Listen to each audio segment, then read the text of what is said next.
শায়রের মুখোমুখি পড়তেই হলো। ও থমথমেভাবে বলল, আমাকে এখনো ক্ষমা করা যায় না? না, যায় না। প্লিজ কুহু। শায়ের, আমি বলেছি আমার সামনে না আসতে। তুই কেন বুঝিস না ভাই? তোকে ভালোবাসি। এই কথাগুলোর জন্যেই আমার বিরক্ত লাগে। তোকে বলে বলে ক্লান্ত আমি। ওকে পাশ কাটিয়ে চলে গেল কুহু। সাথেই ছিল লাবিবা। ওর দিকে অসহায় হয়ে চাইল। লাবিবা, তুই তো বোঝ একটু। কিছু বোঝার নেই। বলে লাবিবাও চলে গেল। শায়ের নিঃসঙ্গ হয়ে বসে রইল। তার সবটা এলোমেলো লাগছে। কুহুর সাথে চা খেয়ে বেরোতে নিচ্ছিল লাবিবা। ঠিক তখনই লাবিবা বলে উঠল, এই কুহু, ওটা তোর কাজিন না? কুহু ওর কথায় দৃষ্টি ফেরাল। দেখল দীপ্র ভাই দাঁড়িয়ে ফোনে কথা বলছেন। উনিই তো, তাই না? হুম। ভাই, ছবির থেকেও সুন্দর। এ কথা বলতেই কুহু তাকালো লাবিবার দিকে। ও মেকি হাসি হেসে বলল, আসলে ভাই, এমন একজনকে রিজেক্ট করছিস তুই? আমি না, আমাকেই করেছেন। দূর, কি যে বলিস তুই। পালাবি এটা জেনেই তো করেছে, না হলে কখনোই করতো না। কে জানে, যাকে ওসব কথা। উনি হলো আয়নাপুর প্রেমিক। মুখটা খারাপ করাবি না। তোর এই কাজিনকে পেলে আমি আসলেই চড় দেব। ওর কথায় হেসে ফেলল কুহু। বলল, আরে তুইও না। আমি কি, ওই মেয়ের জন্য সব এলোমেলো হলো। থাক, বাদ দিয়ে চল যাই আমরা। বলে সামনের দিকে এগোতে যাচ্ছিল কুহু। তখনই দীপ্রর ডাক কানে এলো। কুহু। ও ভেবেছিল দীপ্র ভাই বুঝে অন্য কাজে এসেছেন, কিন্তু এখন দেখা যাচ্ছে তিনি এদিকেই এগিয়ে আসছেন। কুহু চোখ ছোট ছোট করে চাইল। লাবিবা মনে মনে ভাবল, কি ব্যাপার বলতো, ওনার সাথে তোর মিটমাট হয়েছে নাকি, নাকি আবার আমাকে ধরবে? আমার তো ভয়টয় লাগছে রে। কুহু মনে মনে ভাবল, আরে হো, তেমন না, মিউচুয়াল একটা ডিসিশনে এসেছি। আলটিমেটলি ভুল তো আমি কম করিনি। কুহু আজকাল নিজের ভুলগুলো স্বীকার করে চলেছে, অথচ আগে একদমই করত না। উল্টো ইনিয়ে বিনিয়ে দীপ্রকেই দোষ দিত। দীপ্র কাছাকাছি চলে আসায় ওরা আর কথা এগোল না। কুহু বলল, এখানে আপনি? তোকে নিতে এসেছি। পুরোই অবাক হল কুহু। লাবিবা একটু খুশিই হল। বলল, আমি চাই রে কুহু, পরে কথা হবে। বলে লাবিবা চলে গেল। একদমই সময় দিল না। কুহু সেই দিকে চেয়ে বলল, চলে গেল, কথা বাড়াতেই দিল না। লজ্জা পেয়েছে বোধহয়। লজ্জা কেন পাবে? তোকে পালাতে সাহায্য করার কথা ছিল যে। ব্যাপারটা মনে করে কুহু বলল, ও সেটাও তো কথা, আমিই ভুলে গেছি। শোন এবার। কুহু তাকালো। বলল, কি? রাত্রি আর অরণ্যের বিষয়ে ভেবেছি। আমার একটা প্ল্যান আছে। কি প্ল্যান? যেতে যেতে বলি। গাড়ি নিয়ে এসেছে দীপ্র। গাড়িখানা দেখে বলল কুহু, আপনার গাড়িতে যাব না। গাড়ি আবার কি সমস্যা করলো? সমস্যা না, পরে আবার আমাকে বকা খেতে হবে। আয়নাপু আমার চুল ছিঁড়বে। একটু রসিকতার মতন করেই বলল কুহু। দীপ্র ঠোঁট কামড়ে বলল, আজব কাহিনী। মজা করে বললাম। বুঝেছি। কুহু গাড়িতে উঠে বসল। দীপ্র একটা বিষয়ে খুশি। দীপ্র মনে মনে ভাবল, কুহু আগের মতন চঞ্চলতা ফিরে পাচ্ছে, ভালোভাবে কথা বলছে। অর্ণব ভাইয়ার রাত্রিপুর ব্যাপারটা? ও হ্যাঁ, বিয়ের প্রস্তাব আনতে হবে। বুঝলাম না। রাত্রির জন্য ছেলে আনবো, বিয়ের কথাবার্তা বলাবো। সে কি তাহলে আরেক ঝামেলা? তো রাত্রিপুর সাথে তো অন্য কারো বিয়ে হয়ে যাবে। শোন কথাটা, বিয়ের প্রস্তাব ফেক হবে। যদি রাত্রি কিংবা অরণ্য একে অপরের জন্য মায়া রাখে, তবে ওরা নিজেরাই এক হবে। আইডিয়া ভালো। কুহুর পছন্দ হলো। ও সায় জানালো। দীপ্র বলল, কোথাও বসবি? কোথায়? চা বা কফি? না, দরকার নেই। শেষে আয়ানার কথা টানিস না প্লিজ। আচ্ছা চলেন বসি, বিল আমি দেব। গাড়ি চালানো অবস্থাতেই দীপ্রর দিকে তাকালো কুহু। কুহু একটুখানি হেসে বলল, ঋণ রাখতে চাই না। ও, কিন্তু আমাকে ঋণী করতে চাচ্ছিস? বলতে পারি। ঠিক আছে, হলাম ঋণী। সময় হলে সুদে আসলে ফেরত দেব। হোটেলের কাজে দীপ্র কুহুর দূরত্ব কমেছিল। রাত্রি অরণ্যর বিষয়টা আসায় তা আরও অনেক নেমে এসেছে। এটা বোধ করি সবার আগে খেয়াল করলেন ববিতা। তিনি দ্বিধায় আছেন, ভাবছেন মেয়ের সাথে খোলামেলা আলোচনা করবেন কিনা। একটু ভয়ে আছেন তিনি। ববিতা মনে মনে ভাবল, সেবার দীপ্রর প্রতি অনুভূতি ছিল না কুহুর, তাই দীপ্র বিয়ে ভেঙে দেয়ায় মেয়েটির ওপর সেভাবে প্রভাব আসেনি। কিন্তু এই মেলামেশাতে যদি অনুভূতি চলে আসে, তখন তো আরেক ঝামেলা। রাতের বেলা এই বিষয়টি নিয়েই কথা বলতে এলেন তিনি। মেয়ের সাথে খোলামেলা আলোচনা করলেন। কুহু বলল, আমি এসব নিয়ে ভাবি না মা, আর কারো দোষও নেই। তুই সব স্বাভাবিক করছিস, আমি খুশি, কিন্তু কুহু শেষে মনটা হারিয়ে না বসলেই হয়। হারাবো না। বলে মায়ের হাতখানা স্পর্শ করল কুহু। অনেকটা দ্বিধা নিয়েই স্পর্শ করেছে ও। কুহু মনে মনে ভাবল, এতিমখানায় ঘুরে আসতে মন চাচ্ছে, অনেক দিন হয় যাওয়া হয় না, কণাকে নিয়ে যাব কি? ববিতা মনে মনে ভাবল, হ্যাঁ যা, আরেকটা কাজ করা যায়, ওদের জন্য একবেলার খাবার রান্না করে দিই যদি। কুহু মনে মনে ভাবল, এটা তো আরও ভালো হয়। ববিতা মনে মনে ভাবল, তোকে আরও একটা কাজ করতে হবে, বাচ্চাগুলোর কি কি লাগে না লাগে সেসবের একটা লিস্ট করতে হবে। পারবি তো? কুহু মনে মনে ভাবল, পারব। কাদের যে সম্পত্তি পেয়েছিল তার সিংহভাগ এতিমখানার জন্য বরাদ্দ করে রাখা। অনেক আগে থেকেই ওরা এতিমখানা চালিয়ে এসেছে, কিন্তু সম্পত্তি ভাগের সময় এতিমখানার দায়িত্ব কেউ নিতে চাইল না। শেষমেশ কাদেরই নিলেন দায়িত্বখানা। তিনি সন্তানদের জন্য সামান্য কিছু অংশ রেখে বাকিটা বরাদ্দ করলেন এতিমখানার জন্য। ধানি জমি থেকে বছরে যে আয় হয় তার সবটাই যায় এতিমখানাতে। আগে কাদের ফান্ডিং করে আরও কিছু টাকা দিত, তিনি চলে যাওয়ার পর সবটা তো এলোমেলোই হলো, তাই এখন বাচ্চাদের অসুবিধাই হয়। এই খবরটি ববিতার কানে এসেছিল, কিন্তু তিনি নিজেই যে অসহায়, কি করবেন বুঝে ওঠেননি। সেই দুঃখ থেকে এতিমখানা যেতেও পারেননি। এখন যেহেতু ব্যবসা দাঁড় করালেন, তাই ভেবেছেন কিছু অংশ এতিমখানার জন্য রাখবেন। মা চলে যেতেই কুহু ল্যাপটপ নিয়ে বসল। ল্যাপটপে আজ সোশ্যাল অ্যাকাউন্ট অ্যাড করেছে। ও লগ ইন করতেই শুরুতেই চোখে পড়ল দীপ্রর আইডিখানা। কুহু যখন স্ক্রোল করতে গেল তখনই ভুলবশত ফ্রেন্ড রিকোয়েস্ট চলে গেল। এদিকে বান্দা দীপ্র নিমিষেই অ্যাকসেপ্ট করে নিল। কুহু হতাশ হয়ে মেসেজটা পাঠালো। ভুলের রিকোয়েস্ট চলে গিয়েছিল, রিমুভের আগে দেখি অ্যাকসেপ্ট।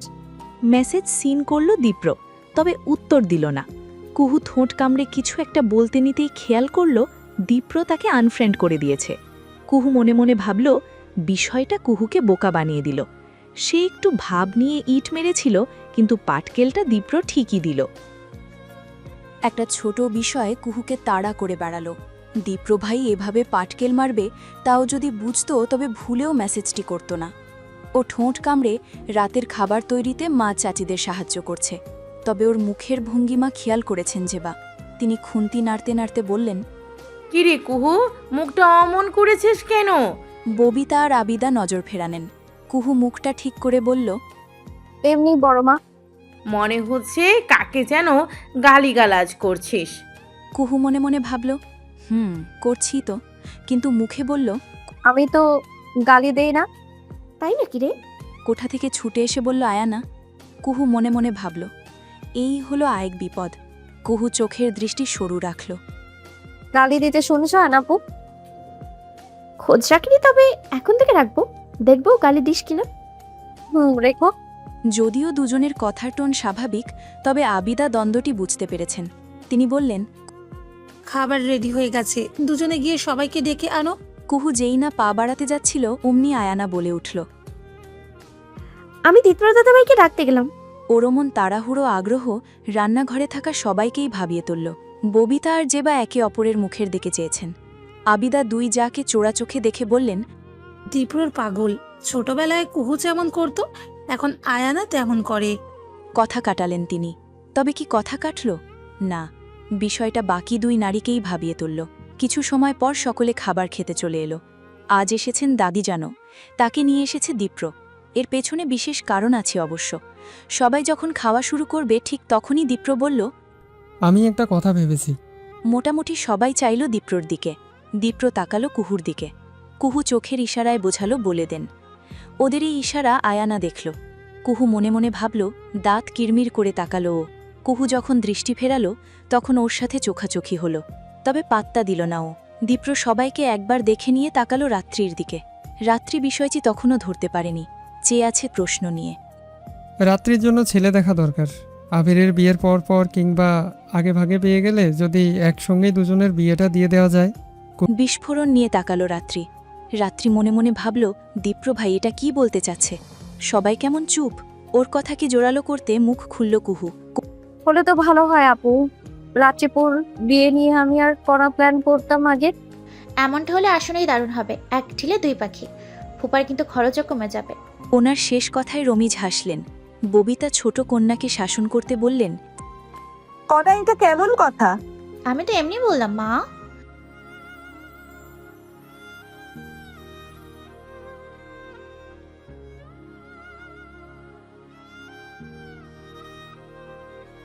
যদি একসাথে আয়োজন করতে চাও তবে আমি কিন্তু আমার বিয়ের জন্য একটু খরচ করব না, সবটা তোমার দিতে হবে।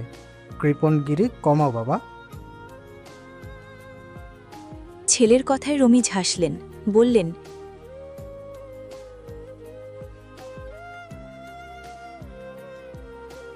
এ রমিজের কথাটা শুনে কুহুর একটু মন খারাপ হলো। কুহু মনে মনে ভাবল, মনে পড়ল বাবাকে। বাবা থাকলে তিনিও হয়তো এভাবেই বলতেন, আমাদের যা কিছু আছে তা তো তোমাদের দু বোনেরই। আমি কিছু বলতে চাই, শোনো সবাই। বৃদ্ধার কথায় সবাই থামল, দৃষ্টি ফেরাল। বিয়ে হলো আলাদা রহমতের বিষয়। রাত্রির বয়স তো হয়েছেই, তাই ওর বিষয়ে ভাবা দরকার। আর দুই ভাই বোনের একসাথে হয়ে গেলে আমাদের দুঃখ কিন্তু কমই হবে। এক মেয়ে বিদায় নিয়ে আরেক মেয়েকে তো ঘরে আনা হবে। এটা হলে বেশ ভালো হয়। তোমরা খোঁজ করো। বাহ, ভালোই তো নানিজান, আমাকে বিদায় করার জন্য খুব তাড়া দেখাচ্ছ। দেখো মেয়ের কাহিনী। মেয়ে মানুষ কি সারা জীবন বাপের ঘরে থাকে? থাকে তো না। কেন দাদিজান, ইপ্রো দাদা ভাইয়ের কুয়াপুর বিয়ে হবে তো কুহুপি সবসময় এখানেই থাকতো। হট করেই সবার মাঝখানে কথাটা বলে ফেলল কুঞ্জ। এই এক কথায় সবার মুখের রং বদলে গেল। আবিদা দমকে উঠলেন। কুঞ্জ, একটা কথাও না, বড়দের মাঝে কথা বলছো কেন? বেয়াদব হয়ে গেছো তুমি। আয়নার মাথায় তো আকাশ ভেঙে পড়ার মতন অবস্থা। আয়না মনে মনে ভাবল, ওর ইচ্ছে করছে ছোট ভাইকে চর বসিয়ে দিতে। নেহাতি এখানে মেহমান তথা অরণ্য বসে আছে, না হলে এমনটি ঠিকই করে ফেলত।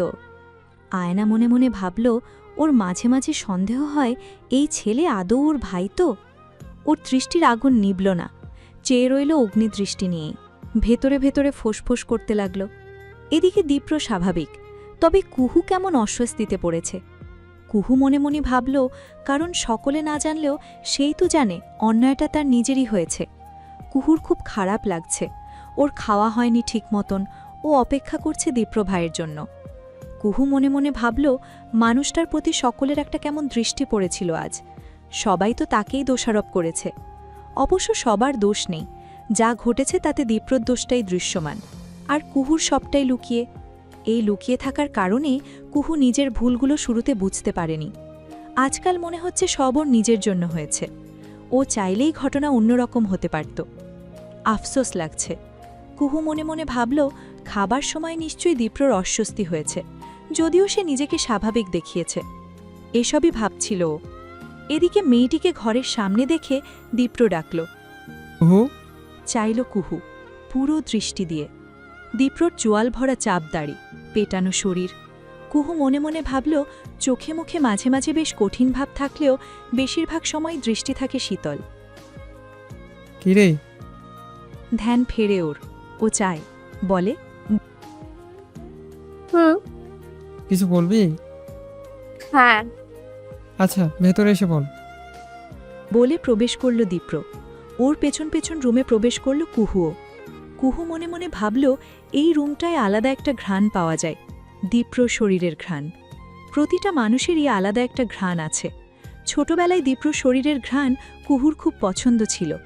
না দেখেই মানুষটার আগমন ধরতে পারত, কিন্তু আজকাল পারে না, আগের মতন টানে না। এই দূরত্বই হারিয়ে যাওয়া দীর্ঘদিনের তৈরি। ওর দৃষ্টিখানা নামানো। কি যেন বলবি? একটা অস্বস্তি কুহুর গলা চেপে ধরল। ও শুকনো একটা ঢোক গিলে নিজেকে ঠিক করে নিল, বলল, আপনি চাইলে বলে দিতে পারেন। কি বলবো? এই যে আমি পালাতে চেয়েছিলাম। বলার হলে আগেই বলতে পারতাম। আজকেও কথাটা উঠলো। আমার এখন খারাপ লাগছে, আমার জন্যই দোষী হয়েছেন। ঋণ বেড়ে যাচ্ছে আমার। ঋণ বাড়া মাঝে মাঝে ভালো, দরকারের সময় শোধ সমেত ফেরত নেওয়া যায়। ওর কথার মানে কুহু কি বুঝল? হয়তো না, বোঝারও কথা নয়। ও ফ্যাল ফ্যাল করে চেয়ে রইল। খারাপ লাগাটা মুখশ্রীতে দৃশ্যমান। সেটা দূর করার প্রয়াস থেকে দীপ্র বলল, খারাপ লাগার কিছু নেই, আমরা এখন সব ঠিক করে নিয়েছি না? আর পুরোটাই ঘটেছে ভাগ্যের জন্য। ভাগ্যে বিশ্বাস করিস তো? হুম, করি। তাহলে আর কিছু ভাবার নেই, এটা এখানেই শেষ, ঠিক আছে? আচ্ছা, তাহলে এই কথা আর আসবে? আমার আসলে মনে হলো একবার বলা দরকার, তাই বলতে এলাম। আচ্ছা, কিন্তু আমি আবার ক্লিয়ার করছি, আমার কোনো খারাপ লাগা নেই, তোর উপর রাগও নেই। শুরুতে না বুঝে আমি রাগ করে তোর সাথে কথা না বলেই এমন একটা কাজ করে ফেলেছি। আমি কথা বললে ঘটনা কিন্তু ভিন্ন হতে পারত। যাই হোক, আমি এসব আর ধরছি না, যা হবার তা হয়ে গেছে। একে অন্যকে দোষ দিলেই ঠিক হবে না কিছু।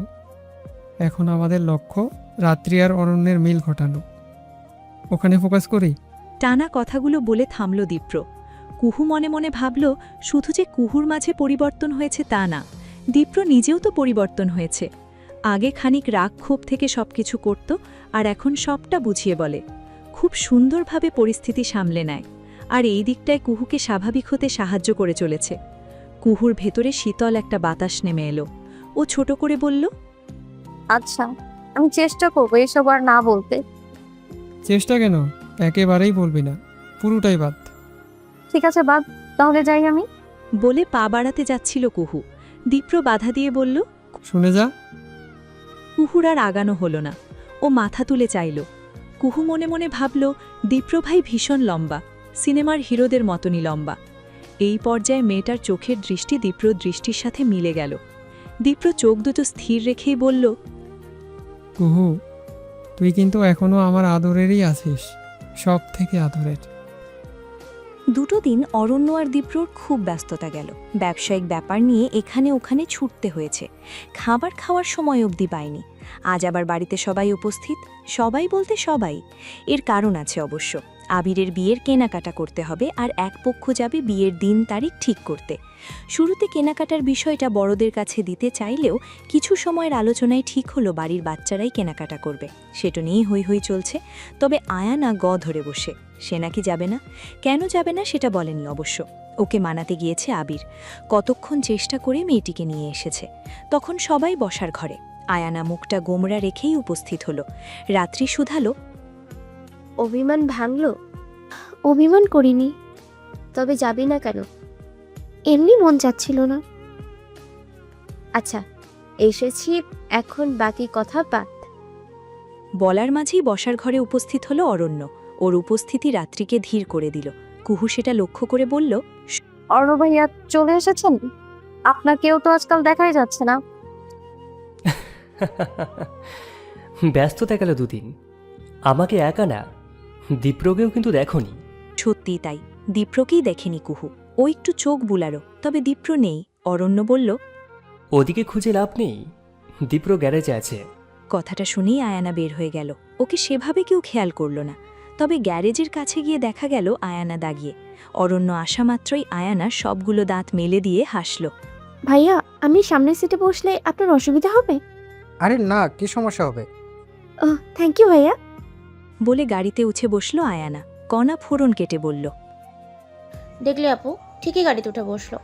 কুহু কিছু বলল না। কুহু মনে মনে ভাবল, কুহু বুঝেছে আয়ানার বিষয়টি, এখানে কিছু বলারও নেই আসলে। কুহু মনে মনে ভাবল, ওর অবশ্য এসব নিয়ে মাথা ব্যথা নেই। কণা দাঁতে দাঁত চেপে গাড়িতে উঠে বসল। ওর পাশে বসল রাত্রি। দীপ্র ঠিক তখনই বলল, অরণ্য, তুইও এই গাড়িতে ওঠ। এই কথায় রাত্রি নড়ে চড়ে উঠল। অরণ্যও কিছুটা অস্বস্তিতে পড়ল, তবে সরাসরি মানা করতে পারল না। শেষমেশ অরণ্যও পেছনে গিয়ে বসল। এদিকে কুঞ্জও এই গাড়িতে উঠতে চাইল, তবে আয়ানা ধমকে বেচারাকে সরিয়ে দিয়েছে। শেষমেশ কুহু ওকে নিয়ে বসেছে অন্য গাড়িতে। আয়ানা অপেক্ষা করছে। আয়ানা মনে মনে ভাবল, দীপ্র ভাইলা আসবে, পাশে বসবে। কিন্তু কিছু সময় পর আবির এসে ড্রাইভিং সিটে বসল। ওকে দেখে আয়ানা বলে উঠল, ও অন্যটাই উঠল। এই গাড়িতে রাশ বেশি, জানিস তো। ও একটু শান্ত পরিবেশ পছন্দ করে। আয়ানার মুখটা একদম কালো হয়ে গেল। ওদিকে পেছনের সিট থেকে মুচকি মুচকি হেসে চলেছে কণা। কণা মনে মনে ভাবল, সে বেশ খুশি হয়েছে। দীপ্রকে দেখে কুহু বলল, সে কি, আপনি কেন? কুঞ্জকে নিয়ে পেছনের সিটে বসা ছিল কুহু। দীপ্র এসে ড্রাইভিং সিটে বসল। এটা তো আবির ভাইয়ার গাড়ি। ওমা, আপনার গাড়ি তো চলে যাচ্ছে, ওটা কে চালায়? আবির। কেন? ইচ্ছে হয়েছে তাই। বলে পেছনে তাকালো দীপ্র। হাসি হাসি মুখে কুঞ্জ বলল, ভালো হয়েছে তুমি এখানে এসেছো দাদা ভাই। আমাকে তো এই গাড়িতে বসতেই দিচ্ছে না। তোর জন্যই এসেছি কুঞ্জ। আমি জানি। বলে হাসল কুঞ্জ। দীপ্র একটা নিঃশ্বাস ফেলে বলল, কুহু সামনে এসে বস। আমি কুঞ্জ যা। কুঞ্জ বাচ্চা, ও পেছনেই বসুক, সেফটির জন্য ভালো। কুহুকে সামনে এসে বসতে হলো। দীপ্র কথা ছাড়াই গাড়ি চালাতে শুরু করেছে। কিছু সময় পর পেছন থেকে কুঞ্জ বলল, একটা গান ছাড়ো তো দাদা ভাই। যে কোনো টাইপ হলেই চলবে। একদম গান হলেই হলো। কুঞ্জ আসলেই ভদ্র মিশুক একটা বাচ্চা, শুধু ওর নিজের বোনের সাথেই বনিবনা যা হয় না। দীপ্র গান ছাড়ল, গান বাজতে লাগলো। পুরো গানটার সময়টাতে কুহু বারবার পাশ ফিরে চেয়েছে। দীপ্র সেটা বুঝেও তাকায়নি একবারও। গানটা কয়েকবার প্লে হতে হতে ওরা পৌঁছে গেল শপিং মলে। সেখানে আগে থেকেই বাকিরা উপস্থিত ছিল। আয়ানার মুখটা কালো আঁধারে ছেয়ে যায়। কুঞ্জ হুই হুই করে নামল গাড়ি থেকে। সবাইকে ভেঙচি কেটে বলল, ভালো হয়েছে, আমাকেও গাড়িতে বসতে দাওনি কেউ। দাদা ভাই তো আমার সাথেই এসেছে। কুঞ্জর চুলগুলো নাড়িয়ে দিল দীপ্র। হেসে বলল, তোরা কেনাকাটা কর, আমি কুঞ্জ আর কুহুকে নিয়ে অন্যদিকে যাই। না তুমি যাবে না, তুমি আমাকে গাড়িতে বসতে দাওনি। কুঞ্জ। চোখ গরম করে চাইল আয়ানা। দীপ্র বলল, আচ্ছা থাক, তোরা দুজন দুই পথেই থাক, না হলে ঝগড়া লাগতেই থাকবে। দীপ্র কুহু আর কুঞ্জকে নিয়ে অন্য পথে গেল। আয়ানার এবার কান্না পেয়ে গেল। কুঞ্জ হয়তো বুঝল না সে তার বোনের কতখানি লস করে ফেলল। পুরো সময়টা রাত্রি আর অরণ্য একে অপরকে উপেক্ষা করেই চলেছে। তবে এবার আর পারল না, দুজনের চোখাচোখি হয়ে গেল। রাত্রি ঠোঁট কামড়ে চাইল। অরণ্য মুখটা গুমোট রেখে বলল, একটু স্বাভাবিক আচরণ করলেও তো পারো। মনে হচ্ছে আমাকে দেখলে তোমার শরীর জ্বলে ওঠে। একদমই তাই, উঠে বলেই স্বাভাবিক আচরণ করতে পারছি না। রাত্রি, আমাকে অপমান করছো অথচ আমি তোমাদেরই মেহমান। তোমাকে আমি মেহমান বলে মানি না অরণ্য। তুমি তুমি তুমি একটা। কথা শেষ না করেই পাশ কাটিয়ে চলে গেল রাত্রি।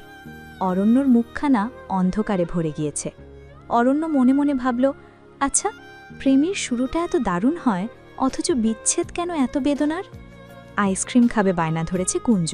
ওরা এসেছে একটা আইসক্রিমের দোকানে। 3টে আইসক্রিম নিয়ে দাঁড়িয়ে দীপ্র। কুহু বুঝতে পারছে না কি হচ্ছে। সহসাই দীপ্র বলে উঠল, বিল দে।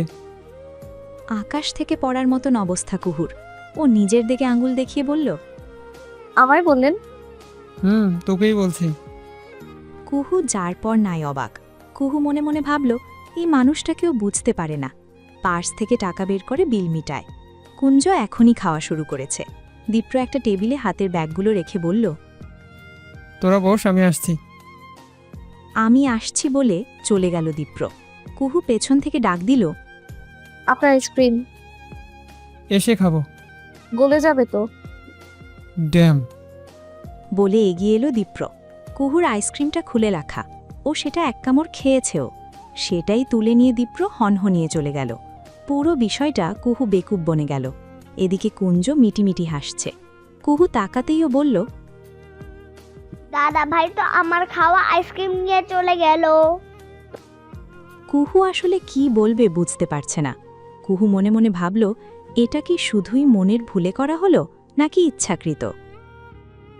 ভাবনায় ডুবে গিয়ে কুহু অন্য আইসক্রিমটা গলিয়ে ফেলল। দীপ্র এসে দেখল গলে যাওয়া আইসক্রিম নিয়ে হাবলুর মতন চেয়ে আছে কুহু। ওদিকে কুঞ্জ বসে বসে তখনও আইসক্রিম খাচ্ছে। আইসক্রিম গলে গেল তো? দীপ্রর কণ্ঠে ধ্যান পেল। একটু বিব্রত হয়ে বলল, ওহো, সমস্যা নেই, পরে ফ্রেশ করে নিব। ফোঁস করে দম ফেলল দীপ্র। হাতের ব্যাগখানা বাড়িয়ে দিতেই কুহু শুধালো, এটা আবার কি? দেখ। ব্যাগখানা একটু খুলে কুহু বুঝল শাড়ি। ও চাইল দীপ্রর দিকে। এটা কার? তোর। আমার? আমি দিলাম। বিপরীতে কুহু কিছু বলার পূর্বেই দীপ্র আবারও বলল, তুই আইসক্রিমের বিল দিলি না, ওটার জন্য শোধ দিলাম। আমিও ঋণ রাখতে চাই না। এ কথার পর কুহুর কথা আটকে গেল। ও শাড়ির ব্যাগটা রেখে বলল, দামের দিক থেকে হিসেব করলে আপনি আমাকে ঋণই করে রাখলেন। ঋণ যদি হয়েই থাকে তাহলে তুলে রাখ, পরে শোধ সমেত নেব। যদি না দিতে পারি? দীপ্র দেওয়ান নিজের সবকিছু বুঝে নিতে জানে, সুদে ও আসলে, তোকে সেটা ভাবতে হবে না। বলে দীপ্র একটু অন্যদিকে গেল। কুঞ্জ তখন খাওয়া শেষ করেছে। কুহু শাড়ির ব্যাগখানা পাশে রাখতে যেতেই আয়ানা আর কণাকে আসতে দেখা গেল। এসেই শুধালো কণা, আপু ওইটা কি রে? কুহু উত্তর দিতে চাইছে না। ও চোখের ইশারায় কণাকে থামতে বলল, কিন্তু কণা থামছে না, ও প্রশ্ন করেই যাচ্ছে। ওটা তো শাড়ি, তোরা শাড়ি কিনলি কার জন্য? কোনা একটু থাম। এটা কার? আমার। তোর? তুই টাকা আনলি কখন? আমাকে তো বললি না। কোনা। বাহ মা, তোকে টাকা দিয়েছে, আমাকে তো বললো পরে দেবে। বলেই কণা কেমন মন খারাপ করতে নিচ্ছিল। ওর মন খারাপ দেখে কুহু বলল, দীপ্রভাই দিয়েছেন, এখন চুপ কর তুই, আর কথা বলিস না। আয়ানা একটু দূরে ফোনে কথা বলছিল। ঠিক তখনই কণার মাথায় বুদ্ধিটা এলো। ও দুষ্টু হাসল, গলার প্রায় সবটুকু জোর দিয়ে বলল, সেটা কি সুন্দর হয়েছে রে আপু, দীপ্র ভাই তোকে এত দারুণ উপহার দিল। কথাটা কানে যেতেই ঘুরে চাইল আয়ানা। কণার হাত চেপে ধরল কুহু। কোনা হচ্ছে তা কি, চুপ করতে বলেছি না? তুই চুপ কর আপু, দীপ্র ভাইয়ের কাউকে কিন্তু দেয়নি, তোকেই দিল। তোকে সুন্দর এই শাড়িটা। কুহু হতাশ হয়ে চেয়ে রইল। কুহু মনে মনে ভাবল, এই মেয়েটার জন্য শান্তি নেই, একদমই নেই। বুদ্ধি করে রাত্রি আর অরণ্যকে এক জায়গায় রেখে সবাই চলে এসেছিল। ভেবেছিল দুজন বুঝি একসঙ্গে ফিরবে। এতে তো মান অভিমান কিছু নামবে, সহজ হবে সবটা। কিন্তু তেমন কিছুই হলো না। রাত্রি ফিরল একা। ওকে দেখে কুহুর মুখটা আমের ফুলশির মতন শুকিয়ে গেল। ও গেল দীপ্রর কাছে, খবর দিতে হবে। দীপ্র গোসল নিয়ে এসেছে। ফট করেই ভেতরে প্রবেশ করে ফেলেছিল কুহু। মানুষটার উন্মুক্ত বুক নজরে পড়ল। ও তড়িঘড়ি করে বলল, পরে আসছি। কুহু। পেছন থেকে ডেকে উঠল দীপ্র। কুহু দাঁড়াল, তবে পেছন ফিরল না। দীপ্র টি শার্ট গায়ে জড়িয়ে নিয়ে বলল, আয়। পরে আসি, আপনি রেডি হন। হয়েছি। কুহু এবার পেছন ফিরে চাইল।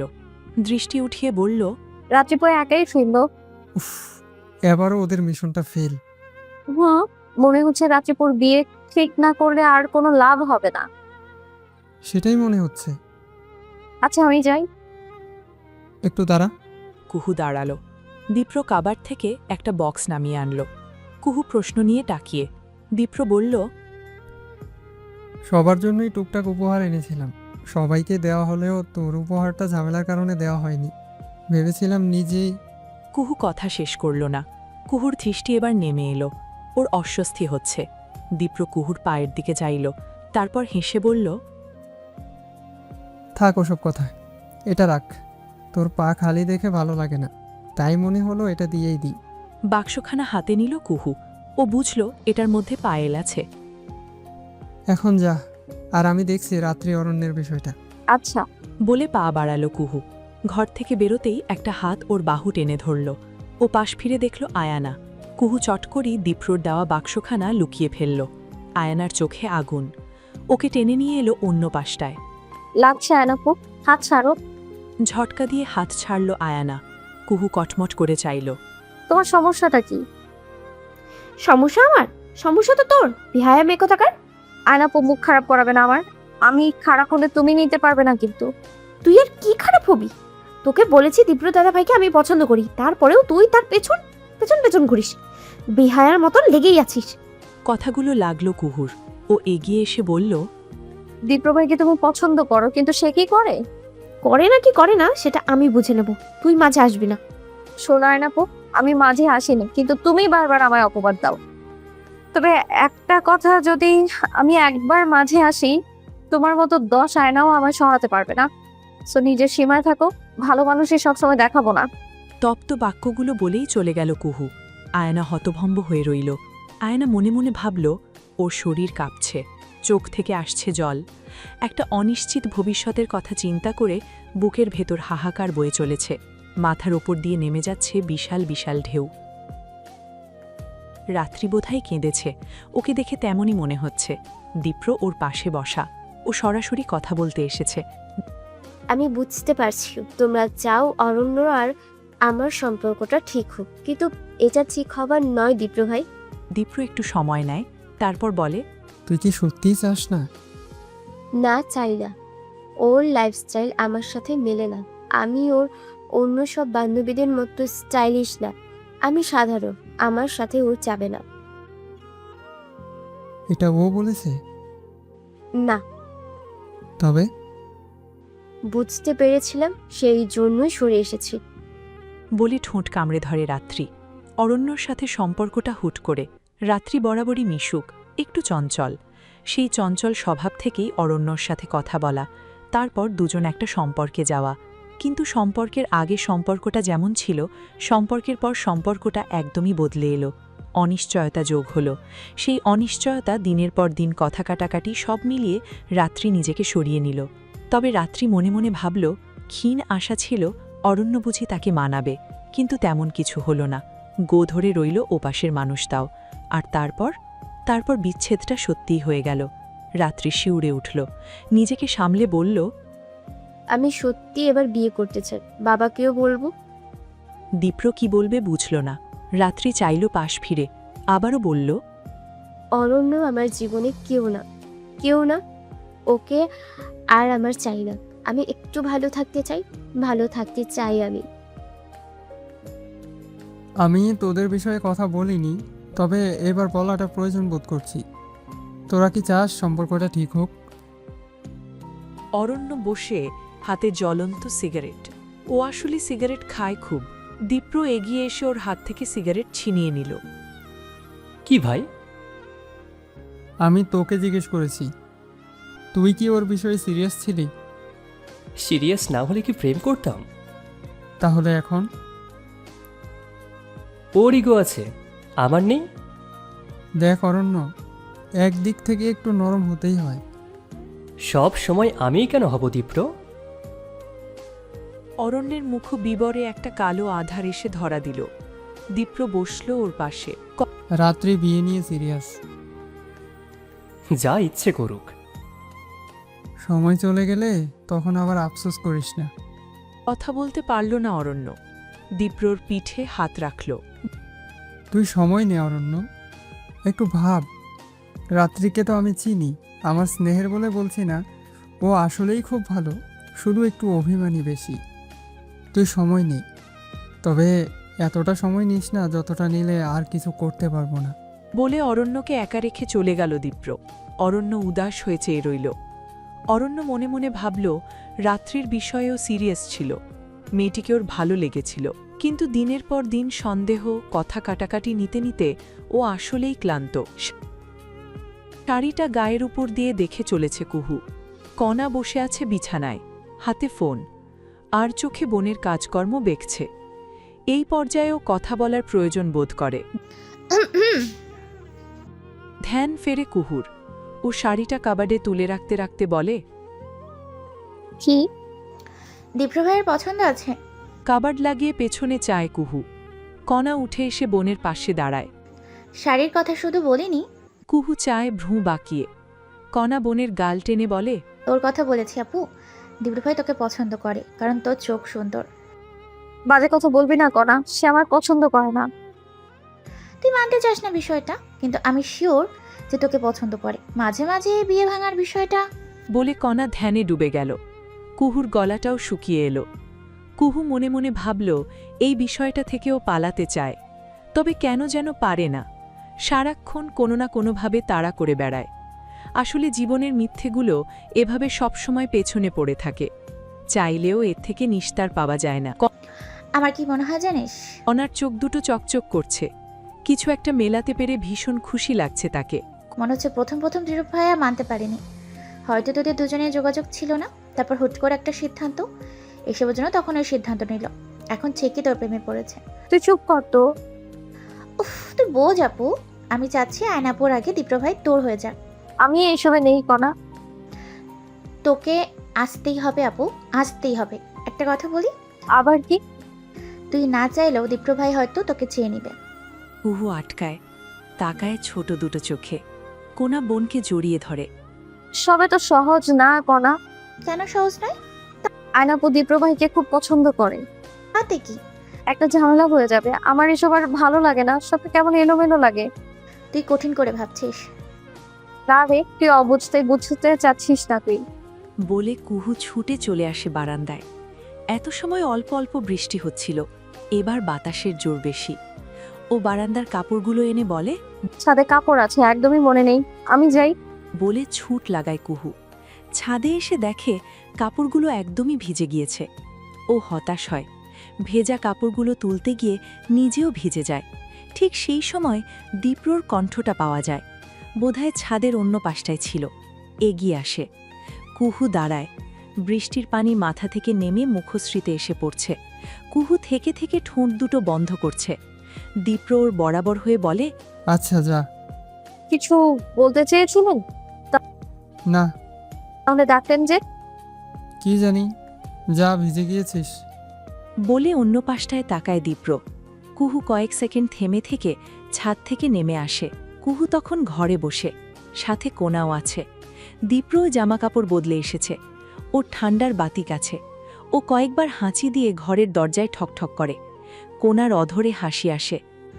দীপ্র ভাই আসো আসো। বলে এগিয়ে আসে কোনা। দীপ্র হেসে বলে, এলাম একটা দরকারে। কুহু, চা বানাতে পারবি? কুহু মাথা দোলায়। দীপ্র বলে, তাহলে বসলাম আমি। কুহু চলে যায়। দীপ্র বসে কোনাকে নিয়ে। টুকটাক কথার মাঝে কোনা বলে, আমার একটা ধারণা আছে। প্রশ্ন নিয়ে চায় দীপ্র। কোনা বলে, মনে হচ্ছে আমার দুলা ভাই তুমিই হবে। হলে খুশি হবি নাকি? খুব খুশি হব। ওর এই খুশির মাঝে ঝামেলা পাকাতে আগমন হলো আয়ানার। ও একগাল হেসে বলল, তোমাদের বিরক্ত করলাম না তো? না, বস এখানে। বসল আয়ানা। দীপ্র যতটা কাছাকাছি বসা যায় ঠিক ততটাই ঘেঁষে বসল ও। কোনা ঠোঁট কামড়ে তাকানো। ও এসব নিতে পারে না। আয়ানার দোষ সবকিছুতেই পায়ও। তুই কি বিরক্ত হলি কোনা? না, বিরক্ত হলে তো আসতেই মানা করতাম। কোনা এমনই, মুখের উপর এমনভাবে বলে। দীপ্র ওদের দ্বন্দ্ব বুঝতে পারল। তাই শাসনের সুরে বলল, আমি কি বলেছিলাম? সবাই মিলেমিশে চলবি, সেগুলো মনে নেই? সরি, আমারই ভুল, কণা তো ছোট। বলে কথা মেটানোর চেষ্টা করে আয়ানা। এতে গলে নাও, ও বরং ঠোঁট কামড়েই রাখে। এই অসহ্যকে নিয়ে ওর কিছু বলার রুচিও নেই। আমি এলাম তোমায় দেখে, কুহু বোধহয় চা বানাতে গেল, তাই না? হ্যাঁ, আমিই বলেছি। ও, আমাকে বললেও পারতে, কুহু তো কত কিছু করে, আমি ফ্রি ছিলাম। দীপ্র একটু বিব্রত বোধ করল, তবে কথা কাটিয়ে বলল, অন্য এক সময় তোকে বলবো। ওদের কথার মাঝে চা হাতে ফিরে কুহু। আয়ানাকে দেখে বলে, ও আয়নাপু, আমি তো 3 কাপ চা বানালাম। সমস্যা নেই, আমি খাবো না। নিজে ভাগ দেবে না বলে আগে ভাগেই চা নিয়ে এঁঠো করে ফেলল কোনা। কুহু বলল, আচ্ছা তুমি নাও, আমি পরে খাবো।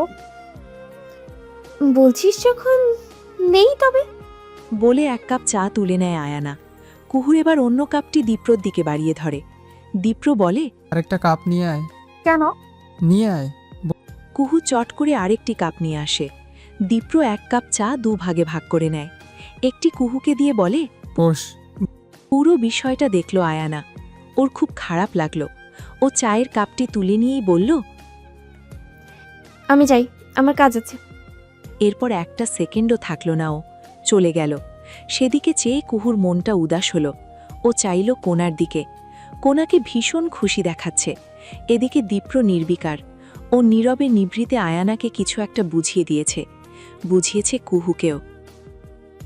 বাড়ির সব বাচ্চারা আজ এতিমখানায় এসেছে। এই এতিমখানাটা বহু বছর আগের। কুহুর দাদার দান করা জমিতে গড়ে উঠেছিল। ওরাই সব রকম দায়িত্ব নিয়ে চালাত। কুহুর দাদার ইন্তেকালের পর দেওয়ান বাড়ির ওপর এক প্রকার নজরই লাগল। এত এত সম্পত্তি ধীরে ধীরে হারাতে লাগল। কাদের, দবির আর আনোয়াররা একটু বড় হওয়ার পর স্থিরতা এলো। তবে ততদিনে দেওয়ান বাড়ির ঐতিহ্য হারিয়ে বসেছে। তবু এতিমখানাটা চলমানই ছিল। তারপর 3 ভাইয়ের বিয়ে হলো, সংসার হলো। একটা সময় পর দবির আর আনোয়ার জমি বিক্রি করে গ্রাম ছেড়ে চলেও গেলেন। তখন সবকিছুর হাল ধরল কাদের। শেষমেশ লোকটাও হারিয়ে গেল। এতিমখানার দায়িত্বরত লোকটি ওদেরকে দেখে এগিয়ে এলেন। সালাম জানালো ওরা। কুহু আর রাত্রিকে চেনেন ভদ্রলোক। হেসে বললেন, ভালো আছো তোমরা? ভালো আছি চাচা, মা বাচ্চাদের জন্য খাবার পাঠালো। হ্যাঁ হ্যাঁ, ওই জন্যই ওরা তো অপেক্ষায়। সবাই বেশ আগ্রহ নিয়ে বসে আছে। ওদের গাড়িটা থামার পরপরই বাচ্চারা সব কক্ষগুলো থেকে উঁকি ঝুঁকি দিতে শুরু করেছে। দীপ্র সব খাবার নামানোর ব্যবস্থা করে এগিয়ে এলো। পরিচয় দিতেই দায়িত্বরত লোকটা বললেন, মাশাল্লাহ বাবা, তুমি তো অনেক বড় আর সুদর্শন হয়ে গেছো। কত আগে দেখেছি। ধন্যবাদ চাচা, দোয়া করবেন। সব সময় করি বাবা। আমি খাবার নামিয়ে দিয়েছি, কাউকে একটু পাঠান, খাবারগুলো গরম গরম বাচ্চাদের দিয়ে দিক। ও হ্যাঁ, আমি দেখছি। বাবা তোমরা ভেতরে যাও। লোকটা কাউকে একটা ডাকতে শুরু করলেন। কুহু পুনরায় গাড়ির কাছে এসে দেখল সব ঠিকঠাক নামানো হয়েছে কিনা। দীপ্র ওর পেছন পেছন এসেছে। সব ঠিকঠাকই নামিয়েছি। না, আমি এমনি দেখছিলাম। কুহুর মাথায় ঘোমটা টানা, সালোয়ার কমিজের সাথে ওড়না দিয়ে ঘোমটা টানায় ওকে কেমন বউ বউ লাগছে। দীপ্র কয়েক সেকেন্ড দেখে নিয়ে দৃষ্টি ফেরালো। অর্ণব ভাই কখন আসবেন? অরণ্য ওদের সাথে আসেনি, একা আসার কথা, দীপ্র বলল। কিছু সময়ের মধ্যেই। ও বাচ্চাদের জন্য উপহার আনতে গিয়েছে। আজ আরেকবার দুজনের কথা বলার একটা পরিস্থিতি তৈরি করলে কেমন হয়? ভালো তো হয়, তবে আমি আসলে সন্দিহান। অর্ণব ভাইয়ের সাথে কথা বলেছিলেন? আমি যা বলার বলেছি, এখন পুরোটাই ওদের উপর। চল আমরা সামনে যাই। সবাই ভেতরে চলে গিয়েছে। আজ আয়ানা আসেনি, সেই জন্য বেশ একটা ফুরফুরে ভাব বিরাজ করছে ওদের মাঝে। মেয়েটি থাকলে সারাক্ষণ কোনো না কোনো সমস্যা হয়। কুঞ্জ অবাক হয়ে বাচ্চাগুলোকে দেখে চলেছে। কেউ কেউ ওর বয়সী, কেউ ছোট, কেউ বা একটু বড়। বাচ্চাগুলোও কুঞ্জর দিকে কেমন করে তাকিয়ে আছে। কুঞ্জর গায়ে বেশ দামি পোশাক, বাচ্চাগুলোর গায়ে সাধারণ কিছুটা পুরাতন জামাকাপড়। একটা বাচ্চা এগিয়ে এসে কুঞ্জর জামা ধরে টান দিল। খুব আগ্রহ নিয়ে দেখছিল।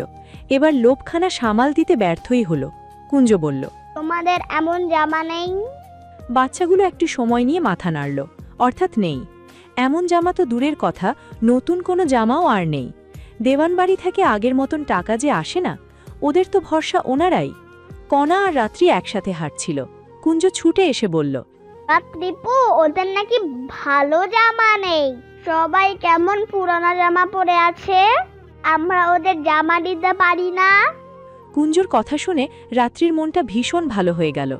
ও কিছু বলার আগেই ওপাশ থেকে দীপ্রকে আসতে দেখা যাচ্ছে। দীপ্র বলল, কি বলছিস তোরা? কুঞ্জ বলছিল বাচ্চাদের ভালো জামা নেই, আমরা কি জামা দিতে পারি না? দীপ্র হাসল।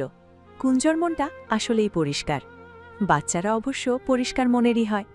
ও কুঞ্জর মাথার চুলগুলো নাড়িয়ে বলল, দিলে তুই কি খুশি হবি? খুশি হব দাদা ভাই। তাহলে দেব। কুঞ্জর অধরে হাসি এসে ধরা দিল। ও বলল, আমি ওদের বলি। আচ্ছা বল। কুঞ্জর উচ্ছ্বাস নিয়ে বাচ্চাদের দিকে ছুটল। রাত্রি হেসে বলল, কুঞ্জর শিক্ষা ভালো। হ্যাঁ, আমি অবাক হই একটা বিষয়ে। কুঞ্জ আর অয়না আপু ভাই বোন হয় কেমন করে? কুঞ্জর শিক্ষা আকাশে হলে আয়নাপুর শিক্ষা পাতালে। কণা, চুপ কর, তুই কথা বেশি বলিস না তো। তুই আপু আমাকে সবসময় বকিস। বলে কণা উল্টো পথে হাঁটতে লাগল। রাত্রি হ্যালো ওর পেছন পেছন। কুহুর একটু অস্বস্তি হচ্ছে। ও বলল, কণা আসলে বাচ্চাই রয়ে গেছে। সেটা বুঝি, তাছাড়া আয়ানারও দোষ আছে। সে আপনাকে পছন্দ করে, তাই আমাদের খুব একটা দেখতে পারে না। একপাক্ষিক কোনো কিছুর মূল্য নেই কুহু, না হলে। কিছু একটা বলতে গিয়েও থেমে গেল দীপ্র।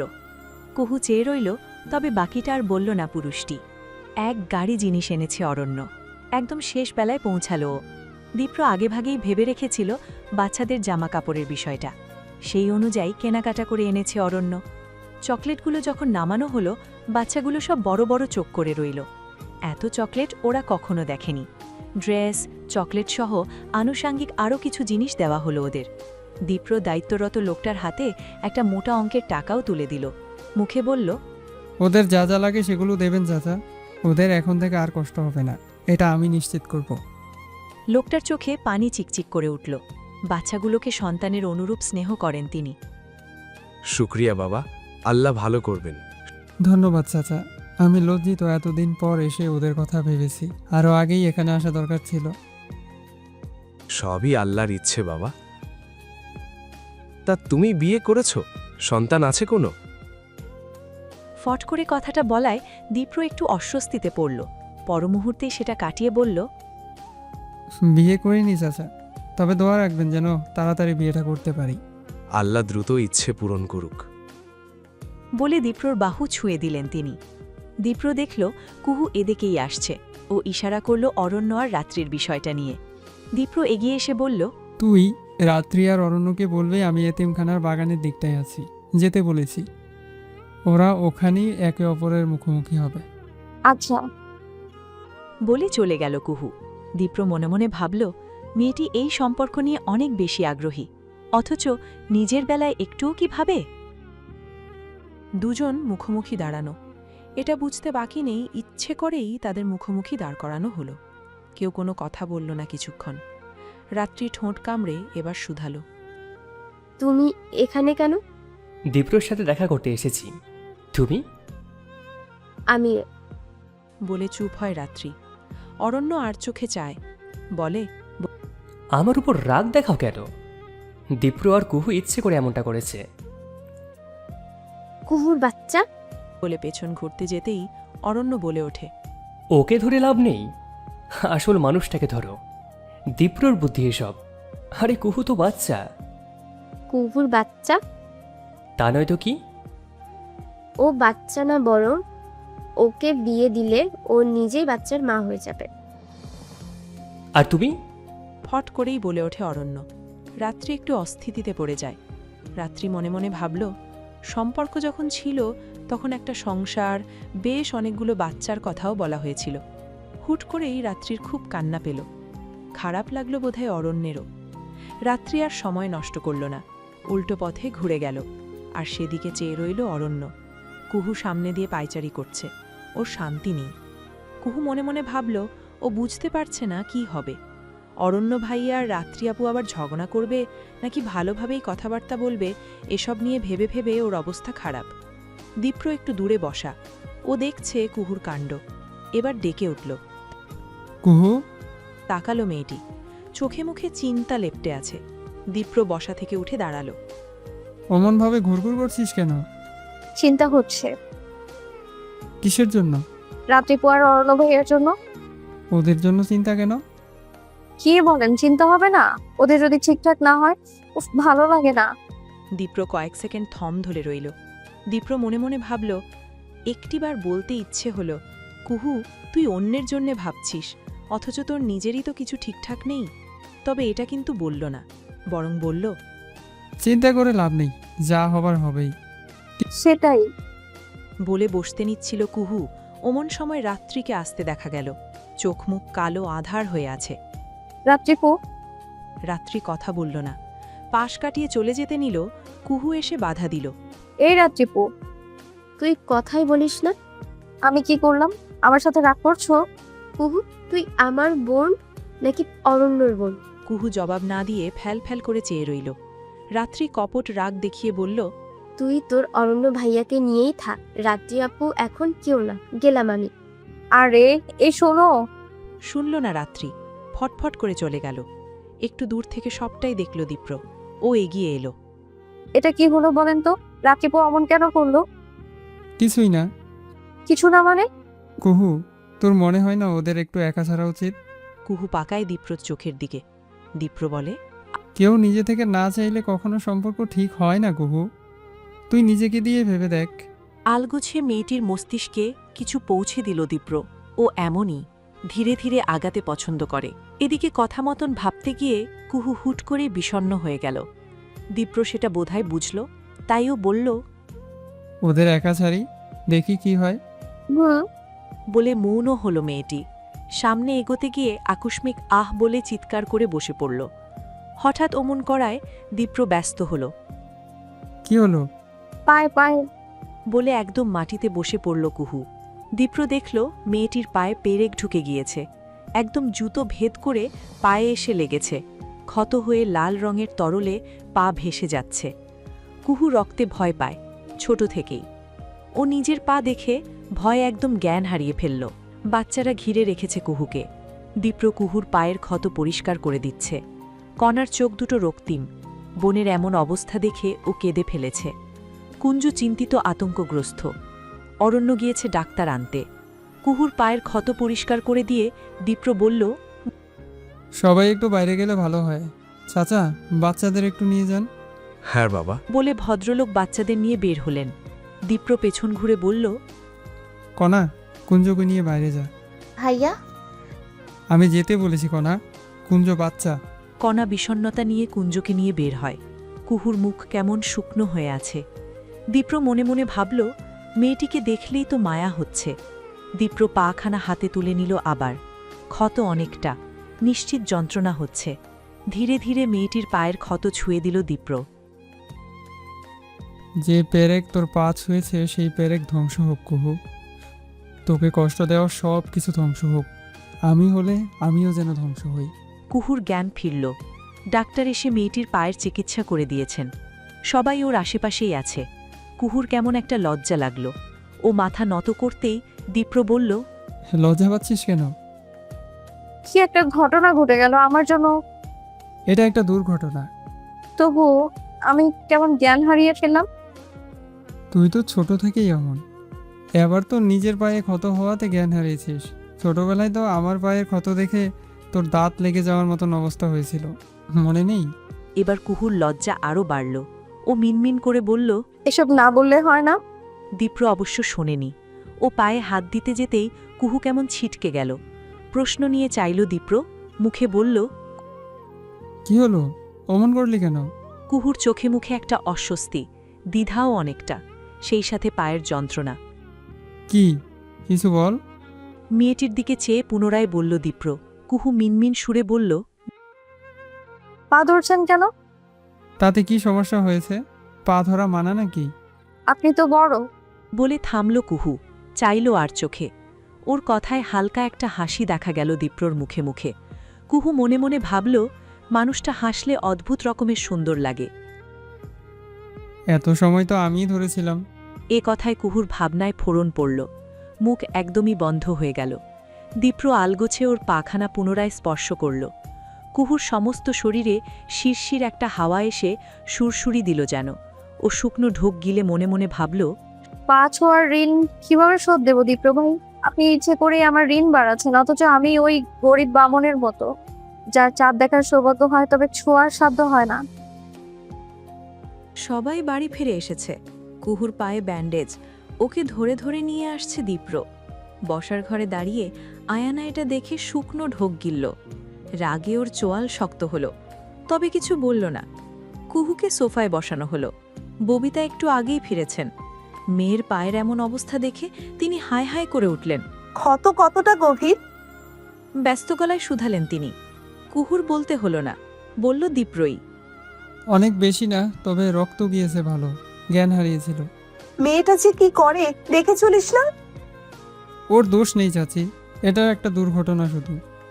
দীপ্র সুন্দর মতন বুঝিয়ে বলল পুরোটা। সবটা শুনল সবাই। কুহুর খোঁজ নিলেন আবিদাও। আয়ানা বিষয়টা ভালো চোখে দেখল না, তাই মায়ের সাথে একটা রাগ দেখিয়ে চলে গেল। মেয়ের পেছন পেছন চললেন আবিদাও। পুরো বিষয়টাই দীপ্র খেয়াল করেছে। ওর খেয়াল করার ক্ষমতা ভালো। ও মনে মনে ভাবল, ও একটু চিন্তিত এই বিষয়টি নিয়ে। আয়ানাকে সরাসরি বলা ঠিক হবে কিনা সেটাও একটা ভাবনার বিষয়। এই মুহূর্তে ভালোই চাপের মধ্যেও। কুহু শুয়ে আছে। ওর পায়ের কাছে বসে আছে রাত্রি। কুহু মন খারাপ করে বলল, তুমি আমার সাথে রাগ করেছো রাত্রিপু? দেখো, সেই জন্য শাস্তিও পেলাম আমি। এভাবে বলিস না কুহু, আমি কখনোই তোর ক্ষতি চাই না। সেটা জানি, আমি একটু ভুল ছিলাম। চাচ্ছিলাম তোমাদের সম্পর্কটা যদি ঠিক হয়। রাত্রি ফোঁস করে দম ফেলে। একটু দূরে বসা ছিল, আর একটু কাছে আসে। কুহু, একটা বিষয় কি জানিস? ভাগ্যে না থাকলে কিছুই হয় না। কথাটা শুনে কুহু বোধহয় একটু কম্পিত হল। কুহু মনে মনে ভাবল, সত্যিই ভাগ্যে না থাকলে কিছু সম্ভব না। অরণ্যকে আমি এখনো ভালোবাসি কুহু। তবে কেন সব ঠিক করে নিচ্ছ না? জানি না, আমার সব এলোমেলো লাগে, আমার ভয় হয়। এখন তবে কি করবে? বিয়ে করব। অরণ্য ভাইয়াকে? সেটা কি সম্ভব বল? সেটা সম্ভব না। বাসা থেকে ছেলে দেখা হচ্ছে, সেখান থেকেই বিয়ে করব। কুহু হতাশ হয়ে পড়ল। রাত্রিও চুপ রইল। খানিক বাদে রাত্রি বলল, তুই নিজের দিক ভেবেছিস কুহু? আমার আবার কিসের দিক? তোর নিজের বিয়ে নিয়ে। বিয়ে নিয়ে আবার কোনো ভাবনা নেই রাত্রিপু। ভাবনা রাখিস রে কুহু, ভাবনা রাখিস, পরে আফসোস না হয়। দীপ্র ভাই কিন্তু। ওর কথাটা পূরণ হলো না। তার আগেই খুশি মনে আগমন হলো আয়ানার। ওর এই খুশির হেতু কেউ খুঁজে পেল না। কুহু, কেমন আছিস এখন? পা ঠিক হলো? বাকি এত সহজে ঠিক হবে আনাপু? সময় তো লাগবেই। কি বলছিস রে? সময় লাগলে তো চলবে না। ওর এই কথায় রাত্রি আর কুহু একে অপরের মুখ চাওয়াচাবি করল। আয়ানা হেসে বলল, বলা তো যায় না, রাত্রিপুর বিয়ের আগে আমার বিয়েটাই হয়ে যেতে পারে। এ কথায় ওরা দুজনেই হাবুলের মতন চেয়ে রইল। রাত্রি বলল, তোর বিয়ে? হ্যাঁ, দীপ্র ভাইয়ের সাথে। রাত্রির মেজাজ গরম হলো। রাত্রি মনে মনে ভাবল, আয়ানার এই মিথ্যাচার ঢং ও সহ্য হচ্ছে না। ও ঠোঁট কামড়ে রইল। আয়ানাই বলল, দ্রুত সুস্থ হ কুহু, আমার বিয়েতে খুব নাচতে হবে তোকে। আসি রাত্রিপুর। বলেই বেরিয়ে গেল আয়ানা। রাত্রি বসা থেকে দাঁড়িয়ে গেল, কটমট করে বলল, ওর এই মিথ্যেগুলো একদম নিতে পারি না আমি। সত্যিও তো হতে পারে রাত্রিপু। তুই পাগল হয়েছিস? এটা কিভাবে সত্যি হবে? কেন হবে না? কারণ তুই কুহু। আমি? হ্যাঁ তুই। বিয়ে হলে তোর আর দীপ্র ভাইয়ারই হবে। রাত্রিপু, চুপ কর কুহু, কোনো কথা শুনতে চাই না। যা করছিস তা ভুল ছিল। যা হবে তা হতে দে। পারলে সাহায্য কর, কিন্তু বাধা হোস না। কুহু বথা নামিয়ে ফেলে। ওর কিছু বলার নেই, করারও নেই। কুহু মনে মনে ভাবল, সত্যিও জানে না সামনেটা নিয়ে। এখন যা হবে তাই হতে দিবে ও। দাদিজান গল্প বলছেন, আর সেই গল্প মন দিয়ে শুনে চলেছে কুঞ্জ। এক পর্যায়ে কুঞ্জ বলল, দাদিজান, আপনি আর দাদাজান চাচাতো ভাই বোন ছিলেন? বৃদ্ধা হাসলেন, বললেন, হ্যাঁ ভাই। দারুণ তো। কুহুপু আর দীপ্র দাদা ভাইয়ের বিয়ে হলেও আপনাদের মতন হতো, তাই না? বৃদ্ধা এবার হতাশার নিঃশ্বাস ফেললেন, বললেন, হ্যাঁ, সেটা হলেই তো ভালো হতো, কিন্তু কি যে হলো। তার চোখে মুখে আফসোস ভেসে এলো। সেই সময় পাশে এসে বসলেন জেবা। আম্মা, চা দে। না বড় বউ, চা আর খাবো না, তুমি বসো। জেবা বসলেন। শীতল পাটির উপর বসে দাদিনাতি গল্প করছিলেন। জেবা বললেন, কিছু ভাবছেন আম্মা? তা তো ভাবছি। কি? দীপ্র আর কুহুকে নিয়ে। কথা উঠতেই জেবা নড়ে চড়ে উঠলেন। গলার স্বরটা সামান্য নিচু করে বললেন, আম্মা, দীপ্র একটা ভুল করে ফেলেছে, কিন্তু আমি ওর মা। ওর চোখে যে অন্য কথা বলে। আমিও বুঝি বড় বউ, কিন্তু সমস্যা ধরতে পারি না। ওদের একটু সময় দিলে হয়তো কিছু সম্ভব আম্মা। কুহুকে আমার পছন্দ। এখন সবটাই সময়ের ওপর বড় বউ, দেখি কি হয়। অমন সময় আসরে যোগ দিতে এলেন আবিদা। কথা থেমে গেল। নারীটি বললেন, কি নিয়ে কথা হচ্ছে আপা? এমনি কথা বলছিলাম, সেরকম গুরুত্বপূর্ণ কিছু না। তিনি স্পষ্টত বুঝলেন জেবা যে কথা লোকালেন, তবে এটা নিয়ে আর ঘাটলেন না, বরং হাসি মুখে অন্য কথাই ডুবলেন। এতদিন আয়ানা চিন্তিত ছিল, এবার আবিদাই চিন্তিত হলেন। তিনি অনেক বিষয় দেখেও না দেখার ভান করেছিলেন, এবার আর ভান ধরতে পারছেন না। স্বামী আনওয়ার আসতেই তিনি কথা শুরু করলেন, বললেন, মেয়েটার জন্য আমার ভয় হচ্ছে, কথা বলা দরকার। আমার ধারণা দ্রুতই দীপ্র আর কুহুর বিয়ে দিয়ে আবারও কথা উঠবে। তোমরা এত ধৈর্যহীন হচ্ছ কেন? দীপ্র বিয়ে ভেঙেছিল, আবার কোন মুখে এ কথা উঠবে? তুমি বুঝতে পারছো না, বাড়িতে তো থাকো না, আমি থাকি। আমি জানি দীপ্র কুহুর মেলামেশা বেড়েছে। তাছাড়া বড় আপাও বোধহয় কিছু একটা চাচ্ছে। আয়ানা এমনি এমনি রাগ দেখায় না। মানে? আমার সাথে বিকেলে কথা বলছিল, আমি জিজ্ঞেস করায় এড়িয়ে গেল। আবিদার কথাগুলো এত সময় আমলে না নিলেও এবার নিতে বাধ্য হলেন আনওয়ার। বললেন, চিন্তা করো না, আমি দ্রুতই একটা সমাধান করব। বড় ভাইয়ের সাথে ব্যবসাটা পোক্ত হলেই কথা তুলব। বড় ভাইকে আমাদের দিকটা বোঝাতে হবে। ভাবি অন্যদিকে সুর টানলেও ভাইকে আমাদের দিকে রাখতে হবে। রাখো, যা ইচ্ছে করো, তবে মেয়ের মন যেন না ভাঙে, না হলে আমাদের অনেক বড় মূল্য দিতে হতে পারে। কুহুকে বাসায় আনার পর আর দেখা হয়নি দীপ্রর সাথে। গতকাল সন্ধ্যাতেই শেষ দেখা। এরপর মেয়েটি আর ঘর থেকে বেরোয়নি। দীপ্রও সারাদিন বাহিরে ছিল, অরণ্যকে নিয়ে এখানে ওখানে ঘুরেছে। এখন ফিরে শাওয়ার নিতে নিতে কুহুর কথা মনে হলো। দীপ্র মনে মনে ভাবল, রাতের খাবার আগে মেয়েটির সাথে দেখা করা প্রয়োজন। ও দ্রুত জামা বদলে নিয়ে এলো কুহুর কক্ষে। কুহু তখন চোখ বন্ধ করে আছে, কিন্তু ঘুমায়নি। দীপ্র ভাবল ও বুঝি ঘুমিয়ে আছে, তাই নীরবে কক্ষে প্রবেশ করল, বসল পায়ের কাছে। হালকা হাতে পায়ের ক্ষত দেখতে যেতেই হুড়মুড় করে উঠল ও। দীপ্র বোধহয় চমকালো। দীপ্র ভাই, টান টান হয়ে বসে রইল দীপ্র। কুহু শোয়া থেকে উঠে বসল, ওড়নাটা টেনে নিয়ে বলল, আপনি কখন এলেন? মাত্রই। ঘুমাসনি? না। ভেবেছিলাম ঘুমিয়ে আছিস। পায়ের ব্যথা কমেছে? কমেছে, তবে হাঁটতে পারছি না। কদিন সময় লাগবে, তারপরে ঠিক হয়ে যাবে। হুম। বলে একটু সময় নেয় কুহু। বলে, একটা কথা বলবো? হ্যাঁ বল। রাত্রিপো এখনো অরণ্য ভাইয়াকে ভালোবাসে। নিজে বলেছে? হ্যাঁ, কিন্তু সম্পর্ক নিয়ে ভাবছে না। ও দ্বিধায় আছে, অরণ্যও তাই। দেখা যাক কি হয়। হুম। আচ্ছা তুই রেস্ট নে, দরকার হলে জানাস। কুহু ফট করেই বলল, কিভাবে জানাবো? ফেসবুক ছাড়া আর কিছু আপাতত চালাচ্ছি না।